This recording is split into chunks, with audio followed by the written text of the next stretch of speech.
आगे लाने के लिए हमारी सरकार ने इस बजट में कई प्रावधान रखे हैं।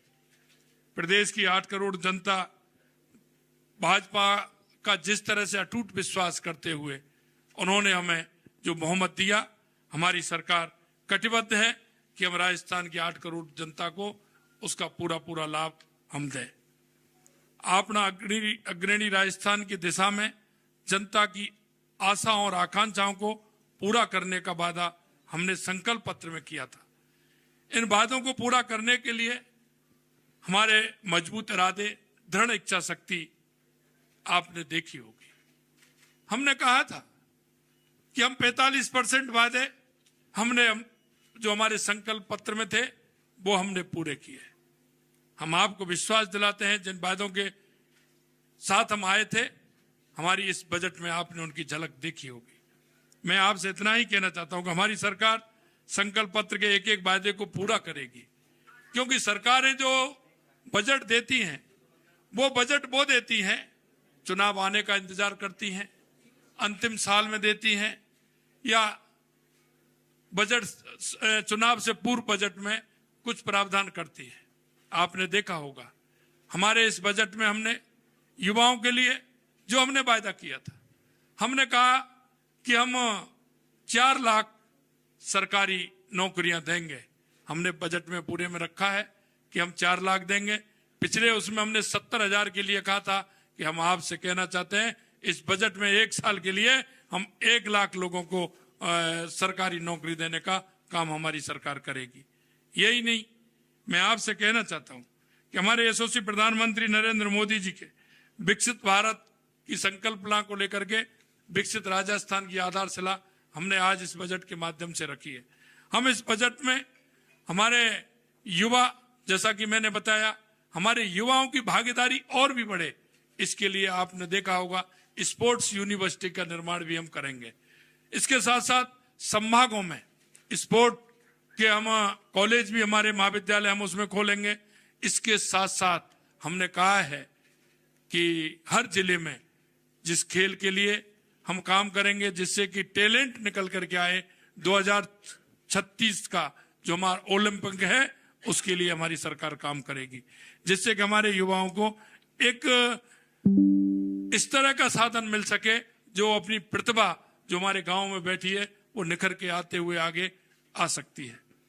यही नहीं, आपने देखा होगा हमने जिस तरह से हमने किसानों के लिए हमने आपसे कहा था कि हम किसानों के उत्थान के लिए काम करेंगे। हमारी सरकार ने आते ही 175 रुपए हमने किसान का बोनस भी बढ़ाने का काम किया। हमने यही नहीं, आपने पिछले दिनों देखा होगा हमने किसान से वायदा किया कि हम सम्मान निधि देने का भी काम करेंगे। हमने किसान को सम्मान निधि देने का भी काम किया। यही नहीं, आगे मैं आपको उस क्षेत्र में जो हमने किसानों के लिए किया है ये पत्रक आपको मिलेगा। हमने एक एक योजना किसानों के लिए इसमें निहित की है। और पिछले दिनों हमने जो वायदा किया था कि सम्मान निधि देंगे, हमने पहली किस्त टोंक से हमारे पूरे राजस्थान के 65 लाख किसानों को देने का काम किया है। यही नहीं, हमने आपके बीच में वायदा किया था कि 88 लाख उन हमारे सामाजिक सुरक्षा पेंशन वालों को हमने कहा 1000 से 1150 रुपए बढ़ाएंगे, वो भी हमने काम किया है।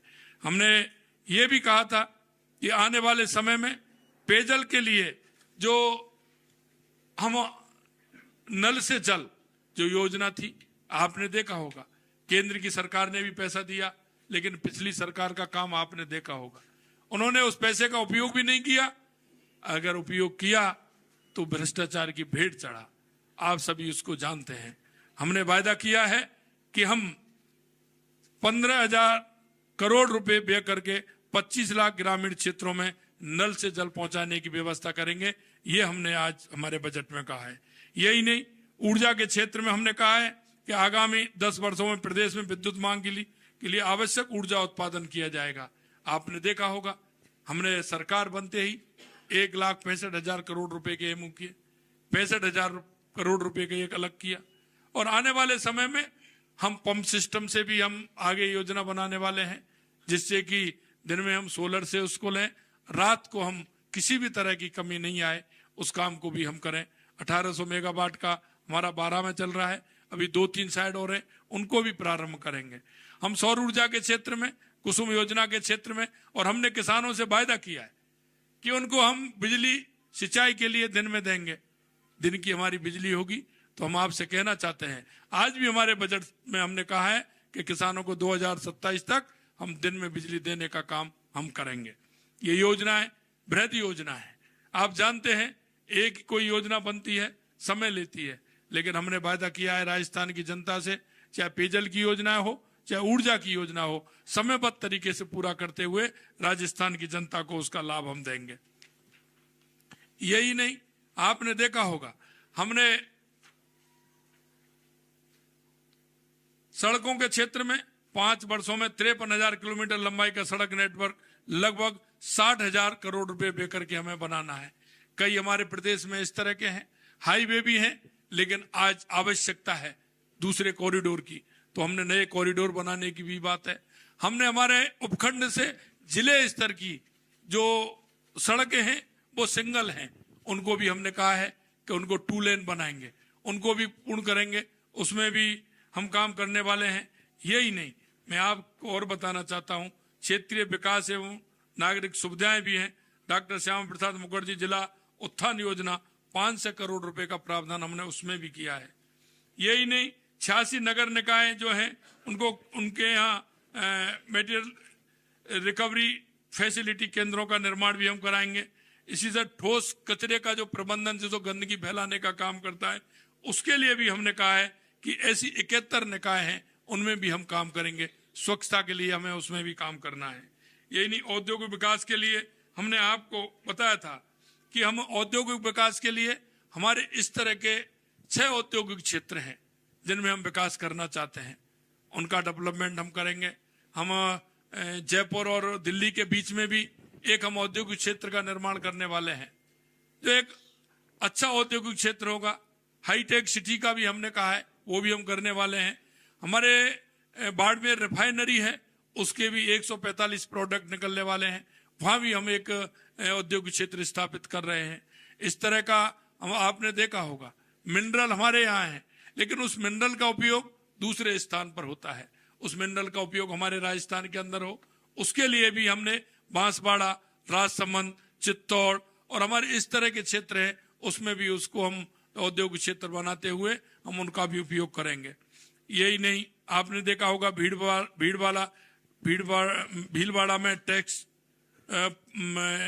पार्क के लिए हमने काम किया है, और बीकानेर में भी हम काम कर रहे हैं। और इसी तरह से पर्यटन के क्षेत्र में, जो राजस्थान पर्यटन के क्षेत्र में बहुत अपार संभावना है, ये आप भी जानते हैं, तो उस क्षेत्र में भी हम काम कर रहे हैं। आपने देखा होगा धार्मिक पर्यटन सर्किटों को जोड़ना, आपने बजट में देखा होगा। हमारे पुराने इस तरह के पर्यटक हैं, उनको जोड़ना, हमारे अभ्यारण्य है उनको जोड़ना, वहाँ सुविधा देना, और उनको हवाई कनेक्टिविटी से जोड़ना। और यही नहीं, हमने उस जिले में जो आपने देखा होगा जहाँ आवश्यकता है, वहाँ हेलीपोर्ट बनाने के भी हमने बात हमारे बजट में रखी है कि वहाँ हेलीपोर्ट भी बनाने का हम काम करेंगे।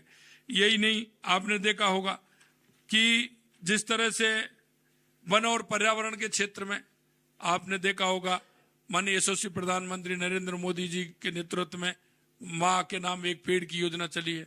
हमने 7 करोड़, इस साल 7 करोड़ वृक्ष लगाने का हमारी सरकार ने अभियान लिया है, और हमने विभिन्न क्षेत्रों में लिया है, सामाजिक संस्थानों में लिया है, गांव, चारागाह, हमारे इस तरह के सिवाई चक, रास्ते, रोड, जहां भी कहीं आवश्यकता होगी वहां हमारी सरकार निश्चित रूप से, आपने देखा होगा, अभियान के तहत काम करते हुए वन और पर्यावरण के क्षेत्र में काम करेगी। 2000 वन मित्र बनाने का भी हमने लक्ष्य लिया है। नरेगा के माध्यम से हर पंचायत में 5 लोग, हमारी एक कमेटी बनेगी, वो भी काम करेगी। उसके साथ साथ हमारे रिटायर जो ऐसे हैं, हमारे वैद्य हैं, अध्यापक हैं, डॉक्टर हैं, हमारे सैनिक हैं, उनको वन मित्र बनाते हुए उसमें किस तरह से हम पर्यावरण के क्षेत्र में काम कर सकते हैं, उसको भी हम करने वाले हैं। बाघ परियोजना के क्षेत्र में भी आपने देखा है, उसमें भी हमारी सरकार काम करने वाली है। युवा विकास एवं कल्याण के लिए 5 वर्षों में 4 लाख भर्तियां, जैसा कि मैंने आपको बताया। युवा नीति भी हम लेकर के आने वाले हैं, और स्पोर्ट के क्षेत्र में मैंने आपको बता दिया जिस तरह से हम आगे करने वाले हैं। हमने 20 संस्कृत महाविद्यालय हेतु भवन निर्माण के लिए भी क्योंकि हमारी जो संस्कृत है ये हमारी पुरानी विधा है, ये हमारी संस्कृति की भाग है, ये हमारे संस्कृति की भाग है, हमारी पुरानी सबसे संस्कृत भाषा है हमारी, उसको हम प्रोत्साहन करने के लिए हम ये काम भी करने वाले हैं। चिकित्सा के क्षेत्र में आपने देखा होगा, हमने कहा हर व्यक्ति का एक अपना कोड हो, कोड के हिसाब से हम उसको किस तरह से कंप्यूटराइज करते हुए हम उसको कर सकते हैं।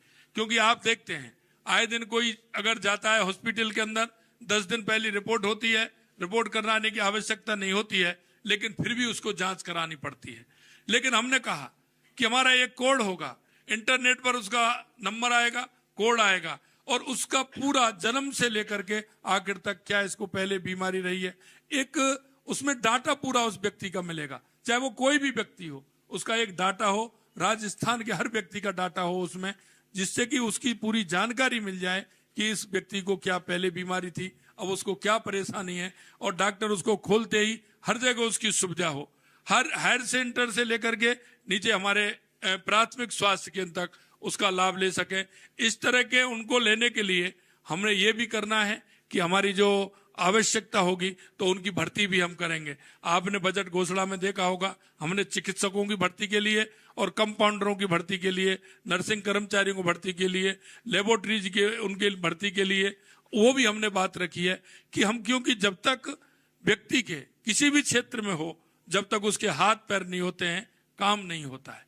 हमने कहा ये हर क्षेत्र में जो हमारी विज्ञप्ति निकलती है वो तो निकलती है, जो हमारी वैकेंसी होती है रिटायरमेंट के बाद होती हैं, लेकिन हमने कहा है कि आने वाले समय में कोई भी श्रेणी ऐसी नहीं हो जिसमें आवश्यकता हो, उन भर्तियों को भी हम करेंगे। चिकित्सा के क्षेत्र में हमने कहा है हमारी जहां आवश्यकता है हम पीएचसी से सीएससी भी कर रहे हैं, अपग्रेड भी कर रहे हैं, और मैंने आपने देखा होगा जयपुर के अंदर भी हम ये करना चाहते हैं कि आपने देखा होगा हमारे एसएमएस पे जिस तरह का प्रेशर है, हमने आरयूएचएस में कहा है कि उसको भी हम आगे करते हुए हमारा प्रेशर उसमें कम हो, ये भी हम करेंगे। इस तरह के किसी भी क्षेत्र में अगर हमें परेशानी हमारे संभाग स्तर पर आएगी तो उसके लिए भी हम करने वाले हैं। सुशासन हमारी प्राथमिकता है, सुशासन हमारी प्राथमिकता है, लॉ एंड ऑर्डर ठीक प्रकार से रहे, इसके लिए भी हमारी सरकार काम करेगी।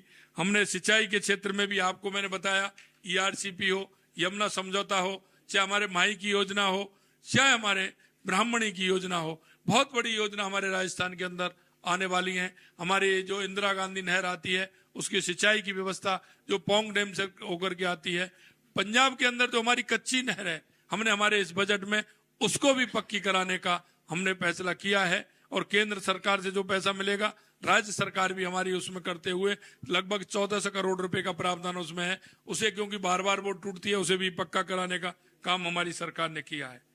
सहकारिता के क्षेत्र में 23,000 करोड़ रुपए के ब्याज मुक्त अल्पकालीन फसली ऋण, 736 करोड़ रुपए ब्याज अनुदान पर लगभग 35 लाख किसानों को लाभान्वित किया जाएगा।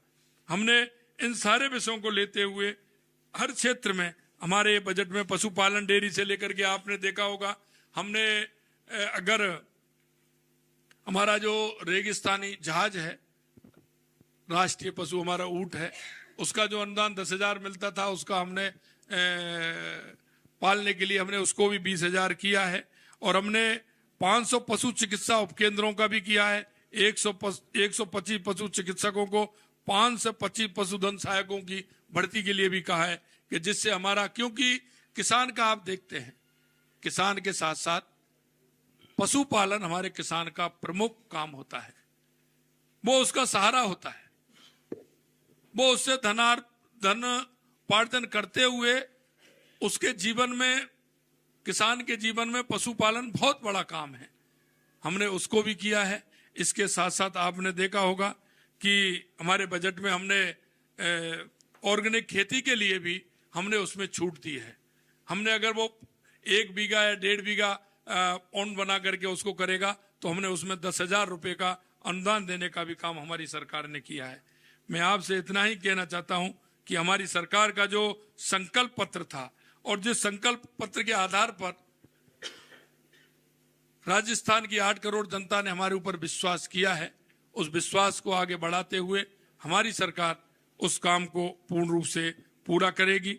और हर क्षेत्र में, चाहे हमारा युवा हो, महिला हो, गरीब हो, किसान हो, निश्चित रूप से हमारी सरकार संकल्प है कि हम कृत संकल्प है कि हम उनको आगे बढ़ाने का काम हमारी सरकार करेगी।